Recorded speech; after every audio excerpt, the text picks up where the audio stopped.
brother, a law officer, an accomplished author.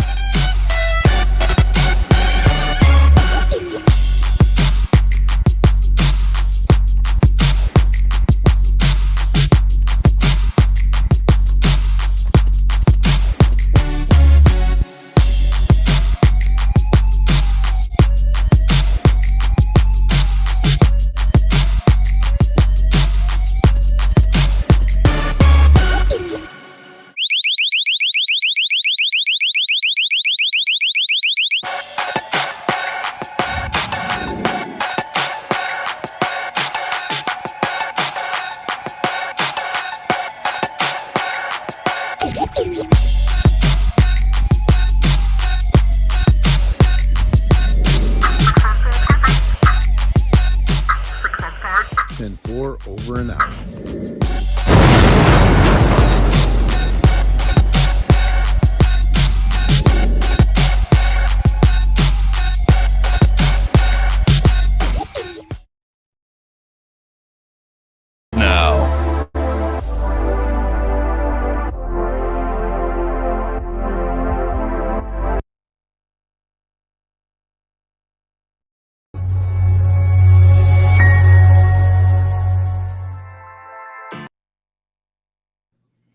Ladies and gentlemen, boys and girls, thank you guys for tuning in. It's Coach Cleese, your motivational speaker, your empowerment coach, your author, and your favorite baker's favorite baker coming at you. Thank you guys for tuning in. We got a special guest backstage. I'll introduce her in a minute. You see the name below. We're going to have a wonderful live interactive conversation. We're continuing on. You know, the lab has transitioned to Black and Blue, and Black and Blue is a platform where we highlight police officers throughout the nation, United States of America, who are either rookie, seasoned, or retired officers and their experiences. They provide their viewpoints, they provide their experiences, and they provide their education. This is a platform where you can ask your questions and we can answer them, and gives you a little insight on what the law enforcement profession is and does. All right. But we got to get a couple things out of the way. We got to give a couple shout outs to our sponsors. One of our sponsors is MG4 Tech. If you need any of your online needs, make sure you guys, I'll make sure I put in the comment section too, MG4 Tech, so you guys can go ahead and not now,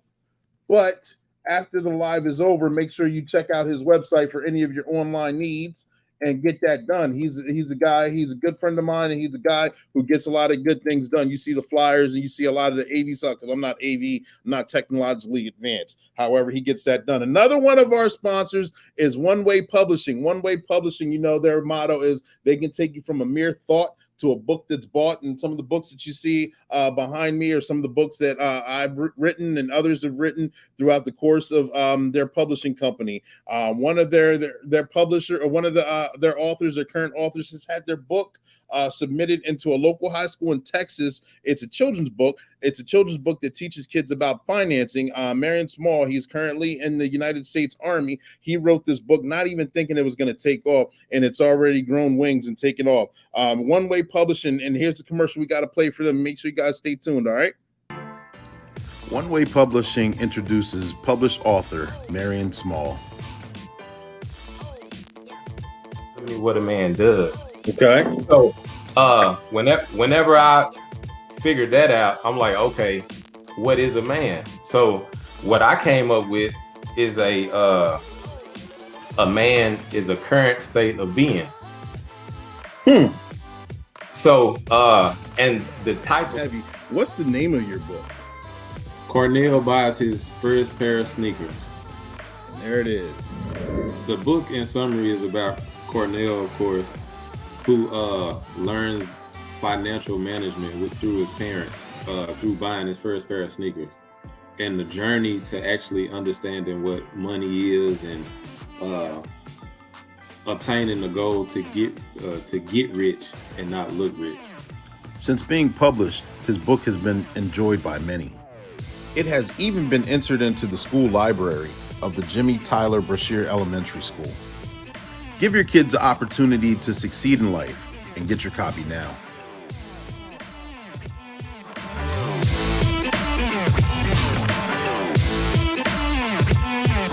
Subscribe now.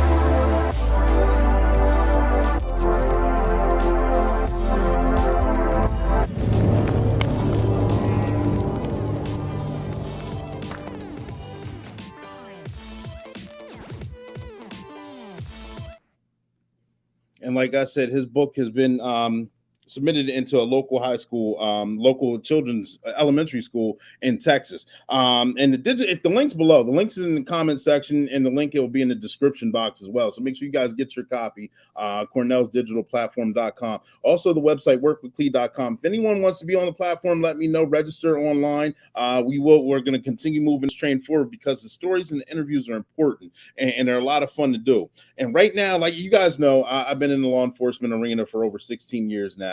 I've seen a lot of changes. I've seen a lot of things come and go. I've seen how the country has changed. To see how the society has changed. I've seen how law enforcement itself has changed. And not only just getting it from my point of view, we get it from points of views from other officers who are in the law enforcement arena throughout the country. And right now we have someone who's celebrating or just celebrated their anniversary of being the chief of police. August 1st of last year, they got appointed to this position. They've been in the law enforcement arena since 1996, ladies and gentlemen, with another department. She's also like I said, she's the chief of police of Raleigh Police Department. She's also served as a patrolman, as an instructor, as recruitment, as internal affairs, deputy chief, has been in the Army Reserves, currently on the board with North Carolina for their training and evaluation forms. Correct me if I'm wrong. I'm probably saying it all wrong. And a current member of NOBLE, which some of you may not know, is the National Organization of Black Law Enforcement Executives. Ladies and gentlemen, I'm going to bring to the stage Stella Patterson. Stella, are you there? I'm here. Chief, how's it going? Thank you for being with us today. How you feeling? Feeling good. Thank you, Coach, for having me on your show, Black and Blue. Excited to be here. Shouts out to anybody that is from Raleigh that is tuning in today, or anybody from across North Carolina. Thank you for being on, and thank you for having me. Absolutely. I shout out to Raleigh. I have a lot of family in Raleigh, so I hope they're watching. If they're not watching right now, make sure you guys watch the replay, tag, like, and share. We're going on, having fun with this interview. Chief, can you tell us a little bit about yourself? Yeah, absolutely. Well, of course, my name is Stella Patterson. I am the chief here at the Raleigh Police Department. I've been in law enforcement now 26 years. 25 of those years was in Charlotte, North Carolina. I started with the Charlotte-Mecklenburg Police Department. You read a little bit of my bio, came up as a patrol officer, elevated through the ranks there, worked in different parts of the department, not all parts, but different parts of the department, got a lot of growth and knowledge there. But aside from being a police officer, I'm married. My husband is a firefighter. We have been married for 25 years, and he is a firefighter in Charlotte, in the Charlotte area. He is from Memphis, Tennessee. I'm from all over. I tell people I was born in Panama. My dad was in the military, born in Panama, but California is where we call home. That's where most of my family is. Gotcha. And so, and I know going through your bio, you've done a lot of worked in a lot of different areas as far as law enforcement. Your current duties and responsibilities as chief right now. How about we start with that? Can you explain some of your responsibilities? Yeah, absolutely. So I am a chief of a Metro Police Department. We are a full service police department. We're allocated 800 officers. We're short like a lot of other police departments, but 800 officers, 106 civilians. We service a population of about 500,000 or close to 500,000 here in the Raleigh area. Wow. Yeah, there's a lot going on here all the time. I thought when I was in Charlotte was 1 million, so twice the size. I was downsizing coming to Raleigh. I said, oh, this is going to be cool. This is going to be smooth sailing, easy to go. Got here from day one. It has been busy, busy, busy. You know, of course, being the chief in a city that I'm not from, I had to learn. I had to learn this police department. I've had to learn the city of Raleigh. Things are different because it's a capital city compared to, say, you know, Charlotte, where it was more of a corporate city with a lot of big business. So just having to make that transition, my job, I know a chief is a chief, but I think when you're in the capital city, there's much more responsibility because you're dealing not only with your everyday population, but you also have your big government here. You have lots of schools and colleges in this area. And so being able to navigate and making sure that we're working collaboratively with all these various entities that are here. Gotcha. And coming up through the ranks, I know working patrol and working investigations and different duties with that. What do you think has molded you to actually obtain the position that you're in now? What's qualified you to actually take the lead and run with it and be successful? Well, I would say all the experiences I had coming up, even being a patrol officer on the street, right? Just learning people how to handle situations, how to de-escalate situations, all that plays into becoming a chief. Now, of course, as you elevate up the ranks and you start working in other positions, that really truly grooms you. But Right. foundationally, you have to be a police officer at heart, right? You got to know what the guys in the field, the girls and the guys in the field are dealing with, so that you can know then how to craft your policies and how to make sure that they're being taken care of. I will tell you, though, probably the greatest job that prepared me for this was the job I did not want when I was a captain. My chief then moved me into professional standards. It was Office of Professional Standards is what we called it, but it had like CALIA. It wasn't just internal affairs, although I did shift to that area, but it was more so policy writing. And I just like hated all of that. I was like, man, this is just too much. It's too much detail, all the kind of things. But at this level, as a chief of police, you have to have that kind of knowledge, and you have to make sure that the I's are dotted, the T's are crossed. Officers on the street will never get it, but at this level, to keep the department out of liability, to make sure that our officers are well trained, you have to really be about the details. So I think that position, even though I hated it, I didn't want to do it, it really molded me and prepared me for where I end up being today. A necessary evil, huh? Oh, yes, for sure. So actually going through those experiences, are there any mentors or anyone who has influenced you throughout the course of your career that you've emulated yourself after? Yeah, this is a great question. I tell you, I love to talk about it because I had professional mentors as well as just personal mentors. And I want to start with my personal mentors because I think they're the most beneficial in our lives, right? The people who mold us, the people who really shape who we are as individuals. And of course, that would be my mother. I grew up with my mother and my father, but my mom was always like my best friend. She was somebody I could always talk to. And I just remember being, when I was young, I'm tall. I'm 5'8". So I was always taller than everybody, taller than all the boys. I was taller than all the girls in my class. And so I would always get teased about that, tall and skinny. And my mom really instilled in me confidence. She's like, you stand tall with your shoulders back, with your head up. I don't care how much taller and skinnier than you are, everybody. I don't care how much people tease you about that. You stand proud and tall. So she really started to instill those values in me of being confident as a woman, as you know, and also to not looking like everybody else because I was so different. So she instilled that in me. But then moving, through my years, my pastor has been an awesome role model. My late pastor, Bishop Roberts, he's just a man of high integrity. He always just talked about that. He demonstrated so much.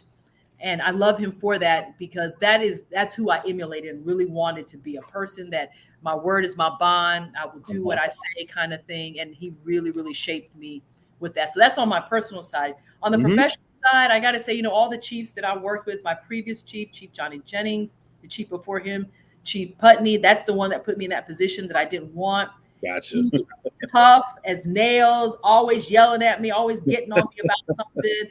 But again, that toughened me up. That prepared me for this position because if you're ever thinking about it being a chief, you can't have thin skin. People are always coming at you at every side. So I think his professional mentorship really has helped me along and helped me to be where I am today, one, but also two, is keeping me while I'm here because all the things that I'm dealing with, I feel prepared to handle.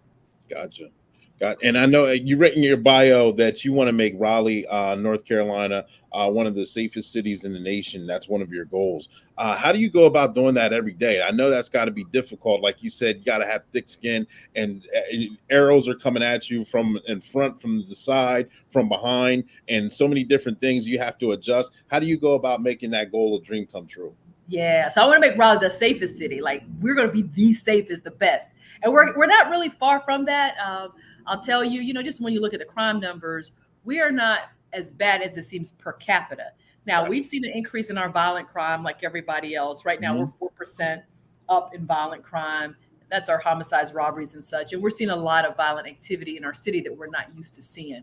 So I put that out there first. I get that, but on the same token, we have a great team of officers who are dedicated, our detective division, they're just outstanding when it comes to really investigating and follow up crime and identifying suspects and charging those individuals, working very closely with our DA's office.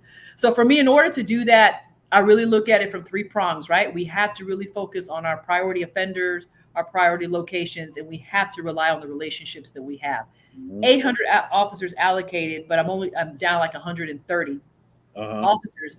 So with that, then I really have to rely on everybody else around us. We got to rely on the community. We got to rely on those partnerships that we have with the federal government, ATF, DEA. I have officers on all those task force for that reason, so that we can really focus on cases in Raleigh. And then also to, working with all our other law enforcement partners in our region, our local partners, our small towns, our sheriff's office. We just all got to really attack it together, because individually we're not going to be able to do it. Exactly. And that goes a lot. It leads into my next question, talking about community policing, and we'll jump right into that. We're going to pause for the calls. Quick, stay tuned, ladies and gentlemen. Here comes a commercial from Sergeant Be Safe. I hope you guys like it.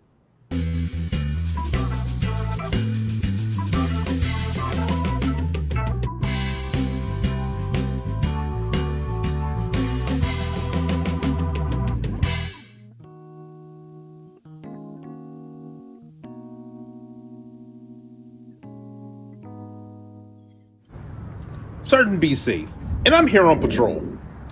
And I just learned we had some unsavory characters come into town. Stay tuned, and I'll show you how to protect yourself from their wicked ways. Ooh, I think I'm gonna like this city.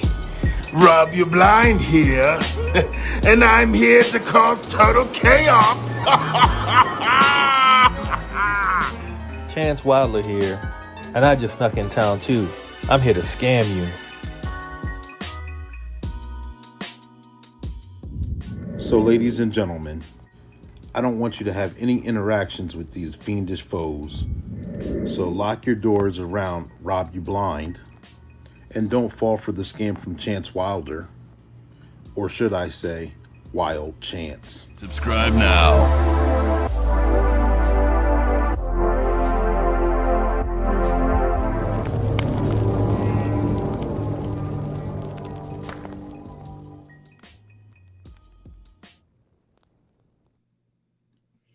I hope you guys like that. Stay tuned. We do have other skits and cartoons from Sergeant Be Safe coming down the pipeline, along with other work. I do say this often. If you're interested in being a voiceover, let me know. Inbox me, text me, get a hold of me. Go to the website. Let me know. We have a few more skits that are available for lines and readings and voice talents. But we are live right now with Chief Stella Patterson of the Raleigh, North Carolina Police Department.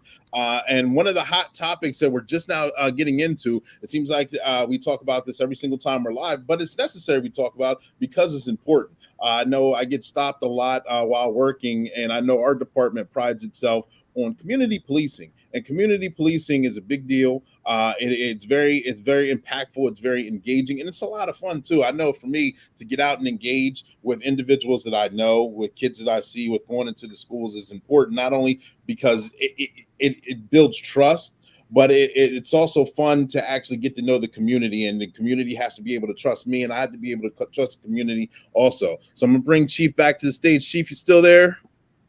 Still here. Can you hear me okay? Absolutely. Right. Good deal.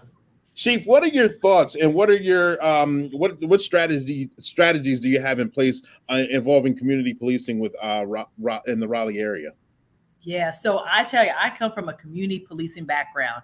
That is all I know. Engaging the community, having them be a part of you solving your crime, preventing crime. That's what it's all about for me. So when I arrived to Raleigh, I said to everyone, I said, I want every single one of our officers to be a community officer.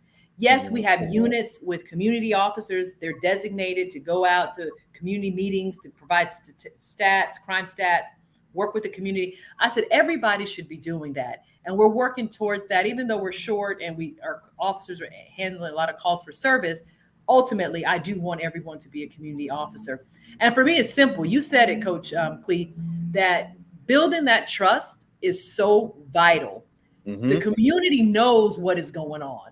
When there's a home invasion, there's a robbery, there's a shooting or homicide, people in the community know exactly who's responsible and who's doing it. They're not going to talk to the police if there's no relationship there. If they don't feel that they're going to be protected somehow, they're not going to come talk to you. Mhm. The only way to build those relationships is by being seen and known and building that rapport with people. So I really encourage that on all levels.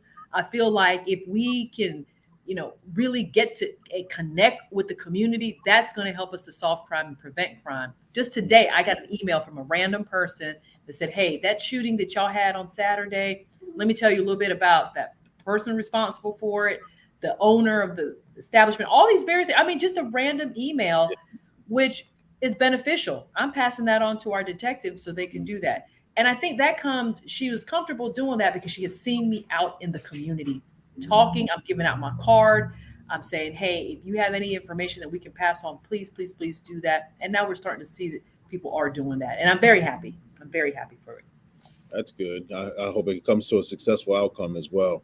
I know being engaged in the community, like I said, like you said, also it builds trust. And one of the events that we had, and I'm pretty sure you guys have conducted it too, wasn't about 2 weeks ago, was National Night Out. Other than events like that, do you have any events or any programs where you engage in the community on a consistent basis? Oh yes, a ton of things that we're doing. Again, I told you we have our community officers that are out and about. But in addition to that, we do one of my majors in our field operations division started what's called Cops on the Block. And that's exactly what I was saying before, where a group of officers on any given day, they'll pick a location in the city, and mostly residential or some of our hotspot areas, and they'll just go out there knocking on doors, introducing themselves. "I'm Officer so-and-so. I work this beat. I work this area. Here's my card. If there's any issues, questions that you have, feel free to call me." The first one that we did it in our communities outside our downtown area. We took the horse out there. We have a mounted unit. We took the horse. And people were just taken aback. And we posted on our social media and we got such a response. They were like, "Oh my goodness." Like some people had never even seen a horse. Some kids had never been exposed to something like that. That's just the beginning of building that trust and that legitimacy that is going to help us go a long way in making the city the safest city. That those individuals in our community are going to be the eyes and ears that we need to pass information on to us constantly, to let us know when things are brewing, when things are planned, and there's gang activities coming. They'll let us know ahead of time so that we can be prepared with a response on how to deal with that. So that's one thing we've done. Also, too, we've done a crucial conversation session. I understand that there's members of our community that want to know why police do the things we do. Why is it that when an officer stops you, 4 other officers come out there? Why y'all got to do that? It's only one of me. I'm feeling intimidated. I'm feeling scared. That's what we hear from the community members. So we created where we would have these crucial conversations once a month, a safe space for several of our officers, several members of the public to come together to talk about whatever they want to talk about. No cameras there, no one recording the conversations or anything like that. They can just talk freely. And again, that's building that trust and that legitimacy, that one-on-one conversation that they're having. So that is another community policing initiative that we have been doing. We've been doing that since January of this year throughout different parts. We started in Southeast Raleigh, but we're going to spread that to other parts of the community as well. That sounds like a great idea, and to have a safe space for everyone to come together and have those, like you said, crucial conversations is important. I mean, at the end of it, having both sides heard, whether you can agree to disagree or you can agree, but being able to communicate is key, and understanding where each person or each side is coming from. That's how growth occurs. I agree with that wholeheartedly. And, the community says that to us. I think oftentimes, especially in our communities of color, you hear people say, or the rhetoric, the narrative that we're hearing on TV is that, "Oh, we don't want any officers in our communities. We want to defund the police. We don't want them." That is a small percentage of people, a very loud minority that is saying that. The majority of the people that I talk to or that my officers come in contact with want more of a police presence. They want to see us more. They want us to be visible. They're not asking necessarily for enforcement. We're not going to be there in these communities to stop people and frisk them and arrest them and that various thing. But we're there for visibility and for a presence. And I think as we continue to do that, we're going to see the tide change in policing and in law enforcement and attitudes towards police officers. Yeah, we took a hit in 2020 with the civil unrest and the BLM movement and all that. But I think that the pendulum is swinging back the other way, where people are supporting the community and the police, and they want to see more of us in the community. I would agree with you. On this podcast, we've talked for the past month. Each person who's been on here for an interview has said that basically police work is very cyclic. We've had retired officers on here who dealt with the Rodney King issue in their era, or different kind of things that took place while they were working. And with our job, with our profession, we're at a very low point at certain times. We're at a very mediocre point, and other times we're at a very high point where we're deemed the national hero. And it keeps continuing. And I know, just like you said, in 2020, we were at a very low point, and it seems like we're coming out of that. But let me ask you this. This kind of leads into my next question. With 21st century policing, there's a lot of issues that you see with the police and the public, and vice versa with the public with the police. What kind of things we all can do to counteract some of these negative situations? Yeah, I think the best thing that we can do is, from a law enforcement lens, is to be transparent, to be truthful, and to build trust. All three of those work together. And as long as we, as law enforcement, can be truthful in what we're dealing with, the better it is for all of us. Because anything that happens in Raleigh that might be negative is going to affect the rest of the country, and vice versa. If something happens in California, if something happens in New York, it is going to affect all of us. It touches all of us. I truly, fully believe that even when we do something that's not favorable, that we just own it, that we own it. If it's a bad shooting, own it. If it's a bad use of force, own it. Don't try to cover it up. That's always been my stance. As a sergeant, I worked in internal affairs. As a major, I was over our internal affairs unit. And that has always been my positioning. I think it goes better that way. When I first got here to Raleigh, I got information that we had an officer that was doing illegal activity. He was selling drugs. Oh, wow. In uniform. It was a disgrace to his badge for doing that. Not the rest of us, but to him doing that. That was something that we easily could have just investigated. We could have just terminated that individual and just dealt with it that way. I felt that we owed it to the public to be transparent about that situation. And so I made the decision to do that. And I think that the community was grateful to us for that. It didn't become a scandal in the organization because I put it out there, and so that our people would know. And we did it, and we put it out externally as well. We worked with the U.S. Attorney's Office for an indictment on that individual. So I just think, even though that may seem like a black eye to the organization, we have to, as leaders, be willing and courageous enough to put those kinds of things out. I think if you are transparent with the community in that regard, they're going to appreciate you better. They're going to feel that they can trust you to do the right thing, and you just do it, and you'll be okay. Oh yeah, that's a lot. Yes, to have to deal with that and to be transparent about it. I know that's kind of it goes both ways, where it's still hurtful because it's still your department. It's still guys that wear the same uniform as you do, but it's necessary too, because I mean, you can't let one bad apple spoil the whole bunch, and you can't let one person take down a whole department. Yeah, I mean, it's heavy. It was really heavy. It was the hardest thing to do, of course, one of your own, but we've got to uphold the law. I mean, we have to be higher than the standard. Yeah. And and I'll tell you, when I meet with community groups and community activists, I tell them about that. And I said, it's easy for you to point the finger at law enforcement and say that to villainize, let me put it that way, to villainize law enforcement. And I said, I'm willing to have those conversations. But conversely, let's also talk about what's happening in our communities and what we are doing to combat that, especially in our brown and black communities. We see a lot of crime where brown and black individuals are victimizing and being victimized. I said, at what point is there going to be an outcry about that? Just like there's an outcry when there's an incident involving the police. I said, let's play both sides and not just isolate and say we're only going to make a stink when there's an officer involved shooting or there's an incident with the police, but we don't want to address what is happening in our communities. We have to we got to play both sides, and you have to make sure that you address both sides. Absolutely. I agree with that. I agree. And I know you spoke on your goals in your bio for making Raleigh the safest city in the nation. What are three of your goals, if you haven't already accomplished them, or if you already have, what goals have you already accomplished that you would like to share with us? And of those three, which one is the most important to you? So there have been 3 goals that I have established for the organization. I have shared this internally and externally with my officers and with the Raleigh community.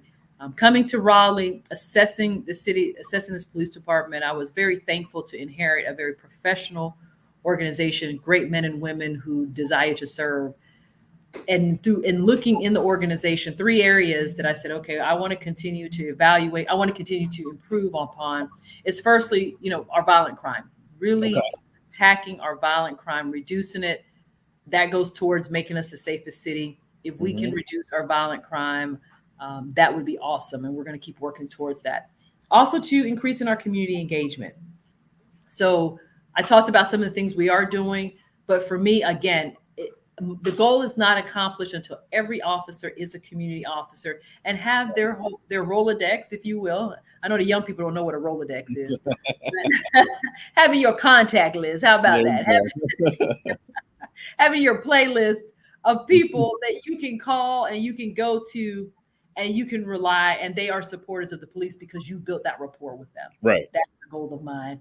And then thirdly, just looking internally at our organization, right? Officer wellness, employee wellness is huge for me. We know that we're doing it's a difficult job that we do. We're dealing with a lot of negativity, just in terms, not just about police community relations, but just the types of individuals that we are dealing with now. Many who are dealing with mental health issues and crises.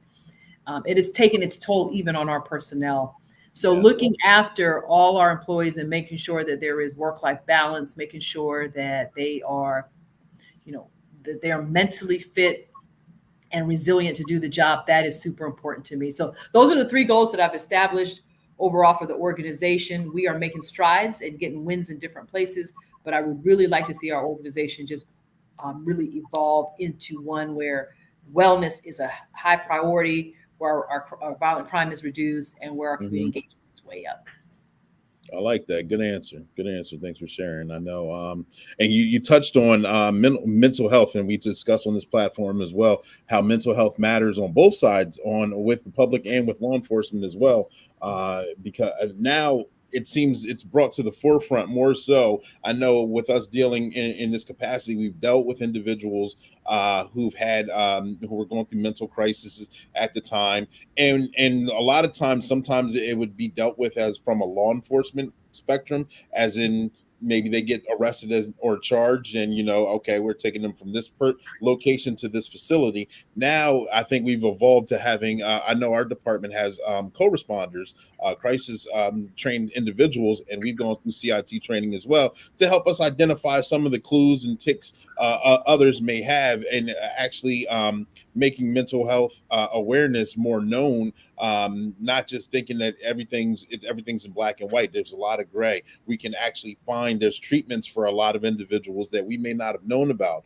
How do you feel about mental health, and do you guys have something similar to that with your department? Yes, we do. I'll tell you, mental health issues and interventions are so needed in our country. And I think we have identified that there's a lot of gaps there.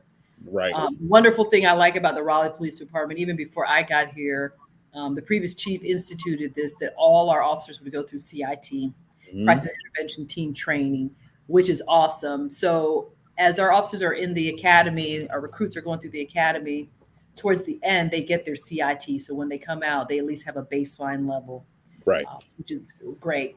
Now, in addition to that, we did form a team, a co-responder model of individuals, social workers, and police officers who assist those and provide intervention of those who are dealing with mental health issues or crises. That team is called the Acorns Unit. Raleigh is the city of Oaks. So our Acorns Unit stands for assessing crisis through referrals, outreach, networking, and services. And so our Acorns teams, they go out in teams, and if an individual is dealing with a mental health crisis, they can be called upon by our officers in the field to come out and assist with the call. But they also provide resources for that individual, because the goal is we do not want an individual to have repeated confrontations or issues with the police. Exactly. If we can avoid that at all costs, that's what we want to do. So those referrals on the back end then is working with those individuals, so to prevent those interactions again with the police. And so our Acorns unit, then they provide mental health services, referrals. If the individual needs to go to their doctor's appointment, they work with them for that. If they got to pick up their medication, they do that. They check in on them and make sure they are on their meds. We really focus on those who are suffering from substance abuse as well as experiencing homelessness. Okay. To really just provide those resources to help them. The unit has been stood up in June of last year. So we're a year under our belt. It has been hugely successful to the tune and to the point now that our city manager wants to expand that unit. So we're going to be looking to do that in the near future. But our model, we looked at different models across the country. You have the Cahoots model, the STAR model, all these various ones. But ours is just a mix, a co-responder where we have police and social workers working together. Right. And that's good. I see that you said that the newer officers, while they're in the academy, they get the CIT training toward the end. That's a good thing. I know when I went through the academy years ago, I'm not going to say how long. I mean, it's been well over 16 years ago. But when going through there, I remember the anything that was close to CIT training wasn't as extensive as the training that I got. When did I go through? About a year and a half ago. And it was a huge eye opener, and a lot of things that I already knew. And I know a lot of officers that have been on the job for a few years already knew just from dealing with people, but to actually learn it and to be able to, oh, that's a tick here, that's a trigger here. I know I can call this person, I can call this agency. I can actually help and to redirect a lot of things, as opposed to this isn't actually law enforcement. I can't help you. To actually, we all got in this job to help people and to actually point someone in the right direction and not just spin them in circles is a good feeling. Oh yeah, for sure. And that our Acorns team, they are just, the work they do is incredible. It is amazing. They're well received in the community. They're well known, even though we've only been doing this for a year now. And so we'll continue doing that. They have a servant's heart. They care about the individuals that they service and that they work with. And so I'm just excited at the work that they are doing and the partnerships that they have built as well. Gotcha. So I'm going to back up a little bit. What made you actually want to decide to be a police officer? Wow. I get that question from time to time. People are like, did you come up wanting to do this? Did you grow up wanting to do it? You don't look like a police officer. I'm like, well, what does a police officer look like? So those are kind of the questions I get. And I got to tell you that, no, this is not something I wanted to do coming up. I actually thought I was going to be like either a professor or a lawyer, something like that. Yeah, never, I love to serve. I will say that. I've always been, I knew that I would be in some profession where I would be providing a service. So I understood that. But what made me get into policing was my senior year of undergrad. I needed some credits to graduate. I just need to take some classes, something easy to go ahead and graduate. I said, let me just try criminal justice. Everybody says these classes are easy. I don't know. I said, let's just try it. And so I took a CJ class, a 101 class, and got in it and got mesmerized. Okay. Just what I was learning, we're take basic law class, learning about government and structure and police departments and law and order and all that various things.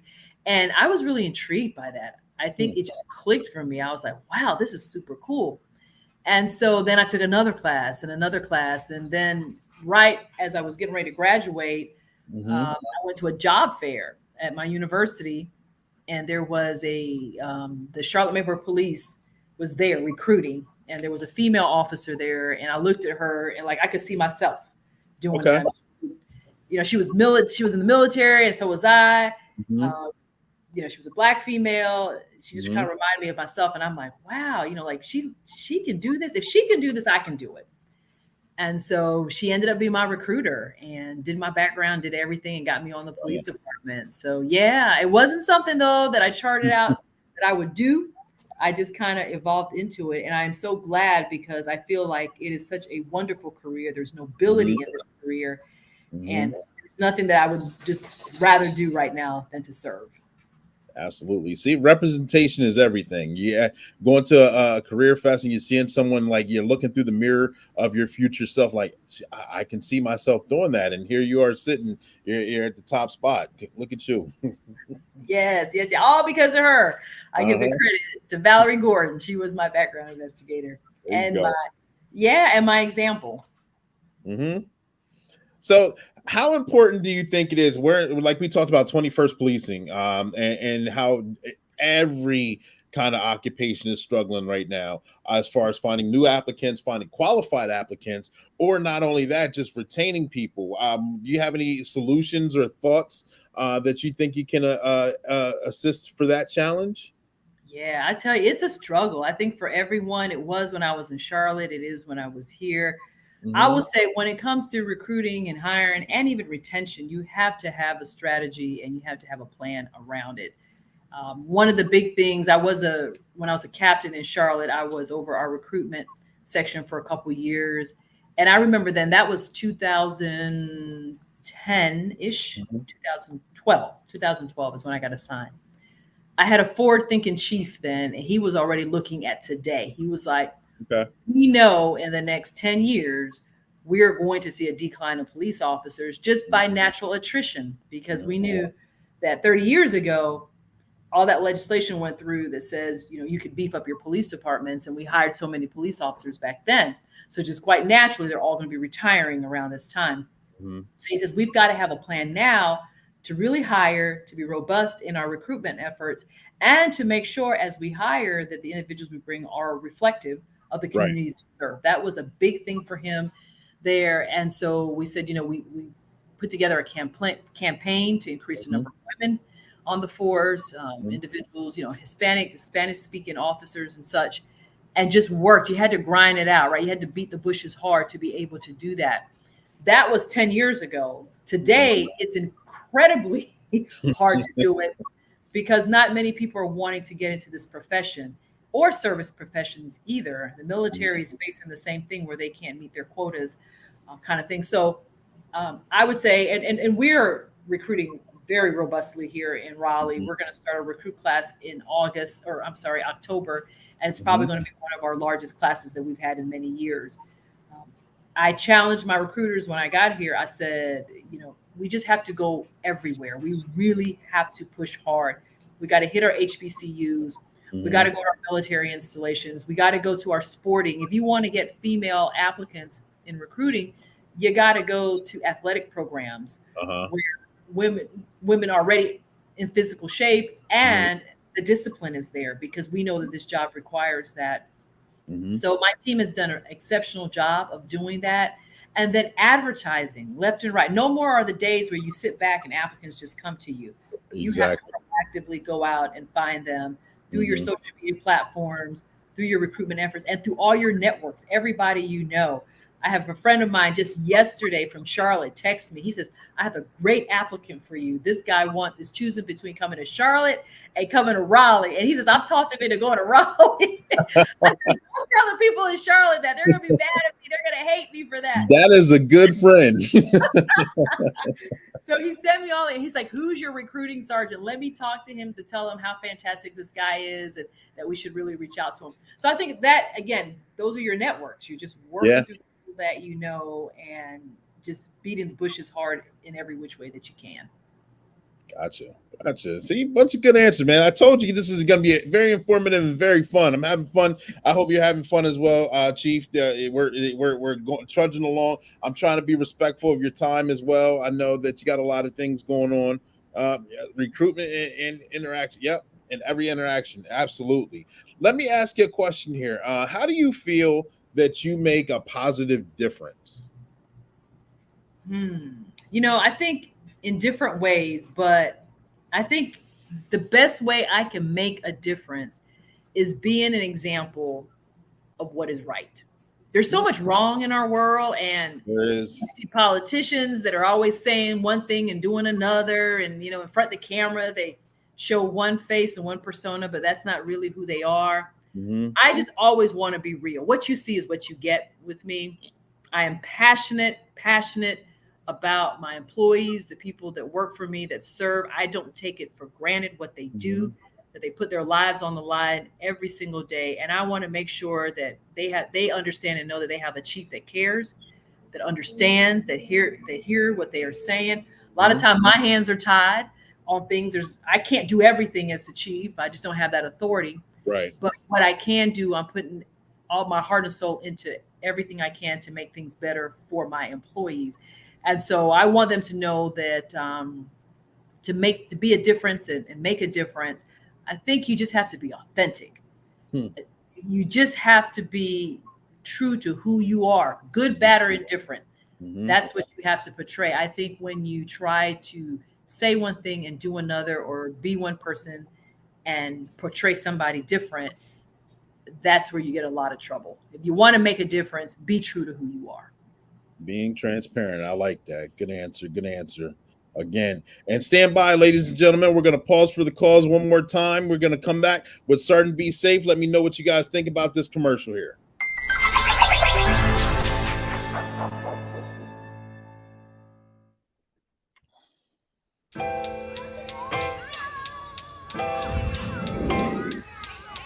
Settle down, class.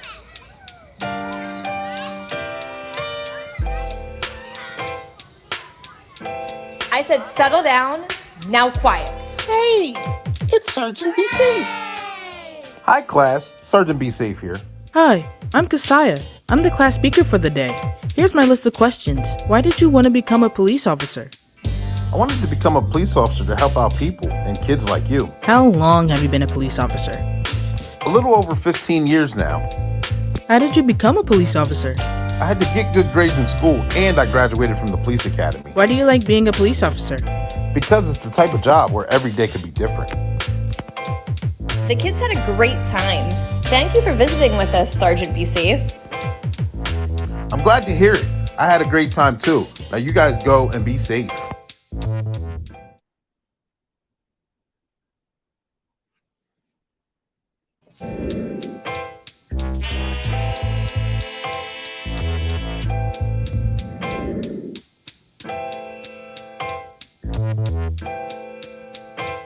Subscribe now.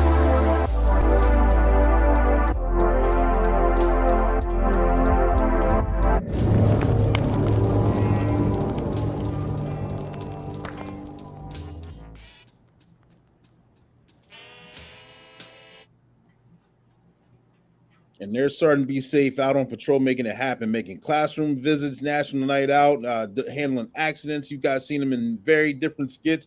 And just want you to know the voiceover for that one was an actual real live school teacher and an actual real live student, of course. But voice talents are needed. Voice talents are fun. And we're having fun right now with Chief Stella Patterson, Raleigh Police Department. We just had a very interactive and informative interview. Chief, still there? Yes, I'm still here. Hello, everyone. Chief, we had a great conversation here, and I know through the course of the conversation, we had a lot of questions on the table. Some of them did get answered, some of them did not. Through the course of conversation as well, it may have jogged your memory, or I may have forgotten to ask something. Is there anything else that you would like to share with us right now? The floor is yours. Well, if I can make my shameless plug to let people know that the Raleigh Police Department is hiring. If you desire a police department that is professional, has the best training that this entire nation can offer, our recruiters, our trainers are just outstanding. We are known for our training here at the Raleigh Police Department. I encourage you to apply. Raleigh is a great city to live. This whole triangle area, Raleigh, Durham, Chapel Hill area, is an up and coming booming area. There's a lot of opportunity here.